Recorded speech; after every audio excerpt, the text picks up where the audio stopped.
dos contatos imediatos.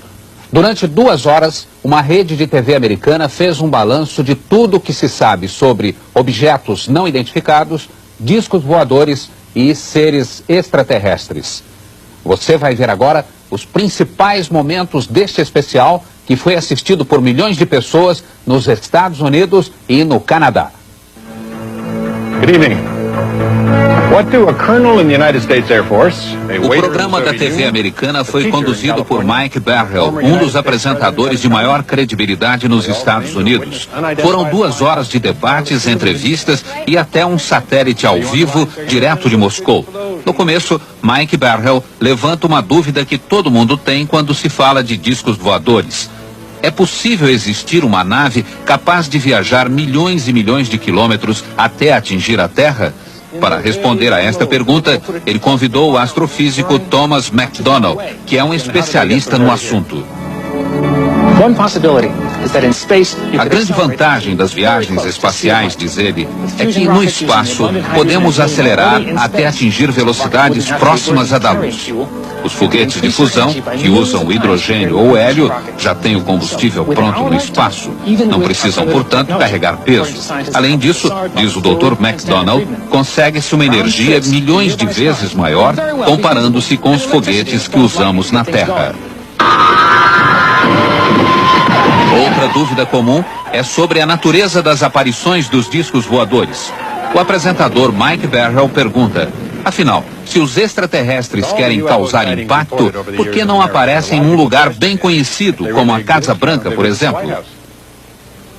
Mas o fato é que isto aconteceu. Em julho de 52, a Força Aérea Americana tentou interceptar uma dúzia de objetos voadores não identificados que estavam bem acima da Casa Branca. Esta aparição acabou se transformando no acontecimento de maior impacto no país desde a Segunda Guerra Mundial. Este oficial garantiu na época que os objetos não tinham nada a ver com os projetos secretos que estavam sendo feitos no país. Este outro admitiu que os objetos podiam ter origem interplanetária. E o representante da Marinha disse que não conhecia nenhum míssil ou aeronave com a forma de um disco voador. Para dar uma satisfação à opinião pública, a Força Aérea Americana criou uma unidade de investigação que chamou de Projeto Livro Azul. E Mike Barrell está agora com 2 oficiais americanos que estiveram envolvidos pessoalmente com o projeto. O coronel Robert Friend, que chefiou as investigações por 5 anos, e o coronel William Coleman, ex-porta-voz do Pentágono. O coronel Robert Friend diz que o projeto Livro Azul sempre enfrentou muitas dificuldades, apesar de pelo menos 100 casos investigados por eles terem sido considerados muito preocupantes. Por isso, diz que não ficou surpreso quando o projeto foi extinto em 69. O ex-porta-voz do Pentágono, o coronel William Coleman, admite que ele mesmo já viu um OVNI. Ele afirma aqui que isto aconteceu em 55, quando comandava um B-52 nos céus do Alabama. De repente apareceu um estranho objeto prateado que não tinha asas, media 20 metros de diâmetro e 5 metros de altura. O coronel fez um relatório oficial, mas ele conta agora que quando começou a trabalhar no Livro Azul, procurou o relatório e não havia nada no arquivo. Isso aconteceu com outros relatos que também desapareceram, diz ele. Os 2 militares americanos disseram também durante o programa que hoje se sentem usados pela Força Aérea. Segundo eles, o governo não estava interessado em divulgar a verdade. Queria apenas acalmar a opinião pública e minimizar os relatórios sobre OVNIs e ETs. O apresentador Mike Barrell afirma que se esse era o objetivo da Força Aérea, ele foi atingido. Em pouco tempo, o pânico foi substituído pelo riso e o noticiário sobre o assunto ridicularizado, passando a ser publicado só por jornais sensacionalistas. Quem declarasse ter visto um OVNI era imediatamente chamado de maluco. Com isso, muitas testemunhas idôneas começaram a ter medo de falar sobre os discos voadores. Esta cena do filme Contatos Imediatos do Terceiro Grau mostra uma realidade muito comum hoje em dia. No filme, os operadores da torre de controle detectam no radar um objeto não identificado que está próximo de um avião. O piloto e o copiloto confirmam que estão vendo este objeto. Mas quando os operadores perguntam se eles querem relatar oficialmente o incidente, a resposta é não.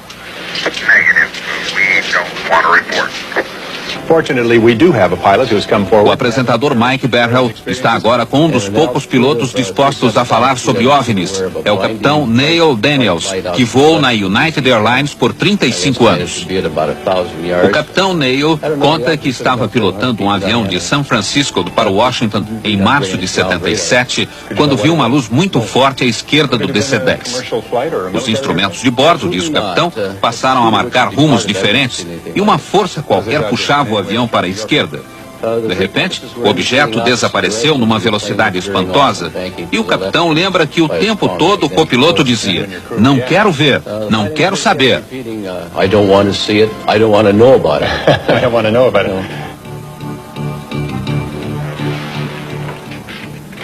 O interesse pelos discos voadores provocou uma onda de filmes de produção barata, principalmente na década de 50, e também estimulou imaginações de pessoas em busca de fama e dinheiro através de fraudes e falsificações.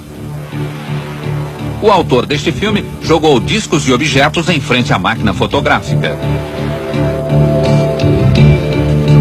Um outro falsificador disse que fez estas fotos depois de ser sequestrado por seres alienígenas.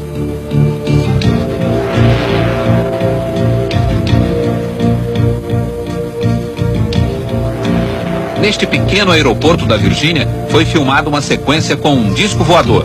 Era fraude.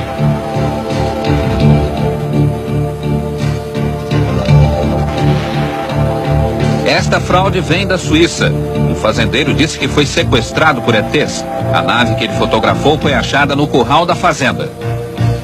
Mas o apresentador Mike Barrell mostra também muitos filmes e fotos que ainda são uma incógnita. Este executivo de uma firma de computadores e a mulher dele estavam juntos e conseguiram filmar um estranho objeto voador. Oh, good God. I don't know. Not playing. I'm going to tell you something, honey. I don't know what the hell it is. Este outro filme foi feito na Guatemala por uma equipe que filmava um comercial de automóveis. O cinegrafista Robert Perry também conseguiu um documento importante quando estava no Canadá. O objeto, filmado a uma velocidade muito baixa, aparece bem nítido. Robert Perry conta que o objeto se transformou num incrível show de luz e que, segundo técnicos, estaria viajando a mais de 48 mil quilômetros por hora. Outro documento importante conseguido pelo programa americano veio de Gulf Breeze, esta pequena comunidade da Flórida que tem cerca de 6 mil habitantes. Aqui, mais de 100 pessoas viram um estranho objeto por vários dias. Gulf Breeze é uma cidade cercada por bases militares, mas nenhuma autoridade afirma ter visto qualquer coisa estranha. A maioria das testemunhas foi reunida pela produção do programa num auditório local e levantaram o braço quando o repórter perguntou quem tinha visto um OVNI. How many people in this room tonight have seen a UFO? Raise your hands, please. O apresentador Mike Barrell diz que um dos moradores de Gulf Breeze, chamado Ed, tirou muitas fotos do OVNI, mas fez questão de não aparecer. E aqui estão as fotos de Ed. Segundo ele, um estranho raio de luz o paralisou. Ed levitou um pouco e depois caiu. Esta é a foto mais famosa de Ed, que ele tirou uma semana depois, através do para-brisa do caminhão. O OVNI está pairando a menos de 1 metro do chão, a ponto de se ver o reflexo no asfalto. Ed também conseguiu fazer este filme, escondido atrás das árvores no jardim de casa. Reparem como o objeto vai de um lado para o outro.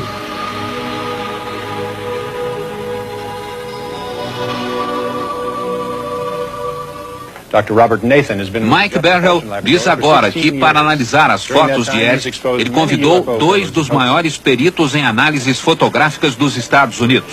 Um deles é o Dr. Robert Nathan, que trabalha há 16 anos para a NASA. Vejam o que ele diz. Me parece, diz o Dr. Nathan, que muitas dessas imagens são produto de dupla exposição fotográfica. Me parece também que a iluminação da nave é meio artificial, bem diferente da iluminação do fundo ambiente. Em muitas fotos, tanto a parte inferior como a superior da nave estão recortadas com nitidez, dando a impressão de que houve algum trabalho de corte ou de colagem. Tenho analisado fotos de OVNIs há mais de 30 anos.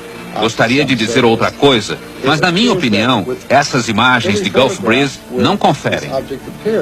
Thank you, Dr. Nathan. Now to make things perfectly clear, a man who takes a complete... Mike Berhel diz agora que pediu a opinião de outro perito, o Dr. Bruce Maccabee, um físico nuclear que trabalha para a Marinha e que também analisou muitas fotos de OVNIs. A opinião dele é diferente. Yes, Mike. Dr. Nathan has studied only a few O Dr. Nathan só viu algumas fotos, mas eu analisei todas, até a fita de vídeo, e me perguntei, se essas imagens são uma falsificação, como foram feitas? Procurei, por exemplo, uma linha fina em cima que pudesse ser um fio suspendendo a nave. Procurei qualquer sinal por baixo para ver se o objeto foi apoiado numa mesa ou numa coluna. Procurei reflexos de vidro que mostram que houve montagem fotográfica e não encontrei nada nas fotos que pudesse justificar essas alegações. Minha conclusão é de que as fotos são verdadeiras e que a espaçonave é extraterrestre, diz o Dr. Maccabee. Outro momento importante do programa, o depoimento de autoridades soviéticas. Pela primeira vez na história, o Ocidente toma conhecimento da posição da União Soviética em relação aos fenômenos extraterrestres. Mr. Nikishin, I understand that you have... O apresentador Mike Berhel conversa primeiro com Leonard Nikishin, que é o secretário do grupo de trabalho do governo soviético para assuntos extraterrenos. Ele diz que a maioria dos cientistas soviéticos não acreditava em OVNIs, mas que agora a situação está mudando. Segundo Nikishin, o fenômeno está sendo abordado de forma científica no seu país, e ele acha que vão entrar em contato com ETs mais cedo do que se esperava. O outro soviético é Sergei Bonlantsev, um jornalista da agência de notícias TASS, que é especialista em OVNIs. Sergei diz a Mike Berhel que o relato confiável mais recente aconteceu em 85. O piloto de um avião comercial notou um feixe de luz que iluminava totalmente o solo, uma luz tão forte que chegava a cegar as pessoas. O ponto de luz, diz Sergei, voou para longe do avião e começou a balançar da direita para a esquerda e de cima para baixo. Finalmente, voou ao lado do avião como se fosse uma escolta. Os passageiros viram tudo e o objeto também foi detectado nas telas de radar da região. Sergei mostra agora esta foto feita na Bulgária em 78. Um casal estava tomando café quando viu isso. A foto foi feita com uma câmera Polaroid. Sergei informa que este outro OVNI foi visto perto de Murmansk, no norte da Rússia, quase na fronteira da Finlândia. Vocês vão ver agora um momento dramático do programa. Os depoimentos de 3 pessoas que teriam sido sequestradas por seres extraterrestres. Para garantir maior veracidade a esses depoimentos, todas foram hipnotizadas. As 3 testemunhas nunca se viram. Mas o estranho é que as histórias são muito parecidas. Rosemary é pintora e artista gráfica. Mora no East Village, em Nova York. Ela machucou o joelho e agora se recupera do acidente. Al Hassine mora no Bronx, também em Nova York, com a mulher e a filha de 12 anos. Ele trabalha na companhia telefônica e gosta de tocar guitarra. Liza Salviano mora em Nova Jersey, tem 28 anos, é casada e está grávida. Liza trabalha como secretária. As entrevistas foram feitas por 2 especialistas, a psiquiatra Raima Leibel e o pesquisador Bud Hopkins.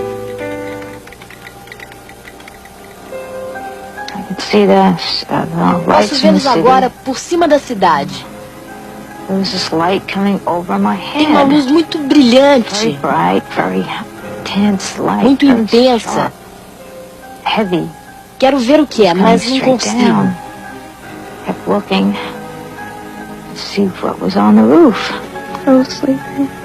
Eu fui acordada. Estava dormindo. Queriam que eu fosse com eles. As janelas estavam fechadas. De alguma forma, eu passei pelas janelas. Eu parecia flutuar. Não parecia que eu andava. Parecia outra coisa. Quando se anda, a gente vai para cima e para baixo. Mas era tudo plano. Depois, eu estava numa sala de controle, ou algo assim. Parecia um consultório médico. Todos eles estavam lá. E senti que alguém me tocou. Are you alone? No, they're all over. How many of them are there around the table? At least 4 or 5. Eles eram uns 4 ou 5. And are they all doing something or are they all watching? No, they're watching too. Mas só um me tocou. How many of them are actually doing something? One. They're so ugly. Eles são What makes them feios so ugly? They look mean. e parecem maus. They don't smile. Não sorriem. God, he's ugly. São muito feios. Ugly thing. Parecem mal feitos, Very ugly. distorcidos. His head looks so pathetic. His head's like Os crânios são pontudos na frente e crescidos atrás. Os olhos são muito pretos, inclinados. Tem rugas no lugar das pálpebras. Parecem olhos de lagartixa. São olhos pretos. Totalmente pretos. O momento mais polêmico do programa é o depoimento de um agente secreto americano. Ele recebeu o nome de Falcon. E para ter a identidade protegida, todos os depoimentos foram feitos com a imagem e a voz distorcidas. A produção do programa afirma que fez todas as investigações possíveis e garante que ele é realmente o que diz ser. Um agente ligado a um serviço ultra-secreto que investiga fenômenos extraterrestres, o MJ-12. O agente Falcon diz que o MJ-12 foi criado pelo presidente Truman na década de 50 com o objetivo de conseguir informações sobre OVNIs e submeter estas informações à investigação científica.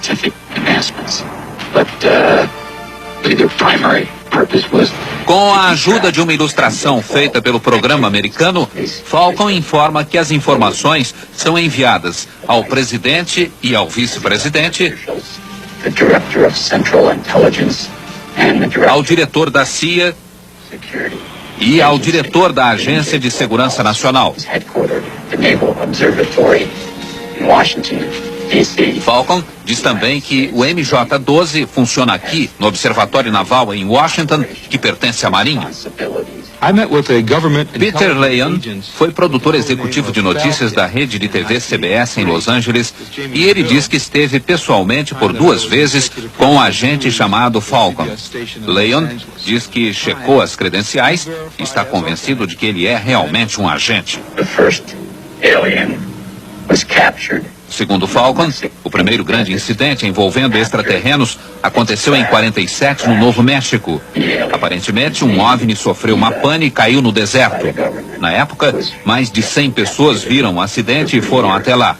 Um pouco mais distante, havia uma cápsula ejetora com 2 ETs. Os corpos foram recolhidos pela Força Aérea e levados para uma autópsia. O major chegou a recolher e fotografar um pedaço da nave. A Força Aérea abafou a história, mas, segundo Falcon, um dos extraterrestres estava vivo. O primeiro alienígena, diz Falcon, foi capturado no Novo México depois que sua nave foi acidentada. O alienígena, chamado Abby pelo governo, foi mantido em cativeiro. Aprendemos muito sobre a cultura, a raça e as espaçonaves dos alienígenas. Falcon disse que outras naves desceram numa base americana também por problemas técnicos. Mais 2 ETs foram capturados e depois entraram num acordo com o governo. Segundo Falcon, eles tinham o controle total de uma base no estado de Nevada. Falcon afirma que, atualmente, só um deles vive lá.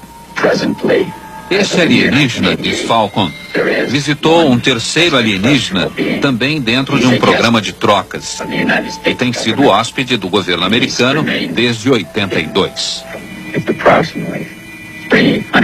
Falcon diz que eles vivem muito, de 300 a 400 anos, e são muito inteligentes, com um QI superior a 200. Outra curiosidade, gostam de vegetais. Falcon afirma que já esteve com eles e diz agora qual o aspecto destes extraterrestres. Eles têm de 95 centímetros a 1 metro de altura. Os olhos são extremamente grandes, com um formato próprio. Têm várias pálpebras internas e os olhos são 2 vezes mais brilhantes do que os nossos. Tem 2 aberturas onde ficaria o nariz. E a boca é pequena. Não tem dentes como os nossos. As gengivas também são diferentes. Os órgãos internos são muito simples. Tem um só órgão que funciona como coração e pulmão. O sistema digestivo também é muito simples. A estrutura da pele é, digamos, uma pele elástica e dura, talvez endurecida pela exposição ao sol.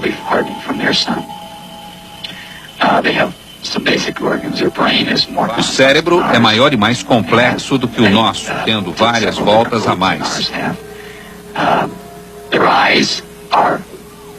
Os olhos são controlados pela parte de trás da cabeça. Tem uma audição muito melhor do que a nossa, superior mesmo à dos cães.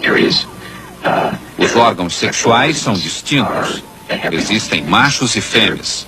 A bexiga é que se encarrega da função excretória. E tem um outro órgão que os cientistas acreditam ser responsável pela transformação de excrementos sólidos em líquidos. Não tem polegar. As mãos só têm 4 dedos. Os pés são pequenos e parecidos com as mãos. O apresentador Mike Barrell lembra que o que foi dito aqui pode não passar de uma fantasia. Mas ele lembra também que muita coisa que era vista como fantasia hoje é uma realidade. Computadores que ocupavam salas inteiras agora cabem no bolso. Transistores do tamanho de um pão de forma agora têm o tamanho de uma abelha. E hoje em dia, diz Barrell, podemos enviar mais informações usando um feixe de luz do que Thomas Edison conseguia transmitir por 5 dias através de 1000 toneladas de fio de cobre. Mike Barrell reafirma que tudo o que se diz sobre OVNIs e ETs não pode ser visto como uma verdade científica, e sim como uma especulação. Mas a especulação, diz ele, também pode funcionar. Especulamos sobre alguma coisa que substituísse a caminhada e inventamos o automóvel. Especulamos sobre voar e fomos à Lua. Mas esta noite, diz Mike Barrell, estamos especulando sobre eles, os extraterrestres, e não sobre nós, não sobre a nossa tecnologia, mas a deles. E talvez o futuro nos reserve uma surpresa. Talvez não estejamos sozinhos neste universo de 10 bilhões de galáxias.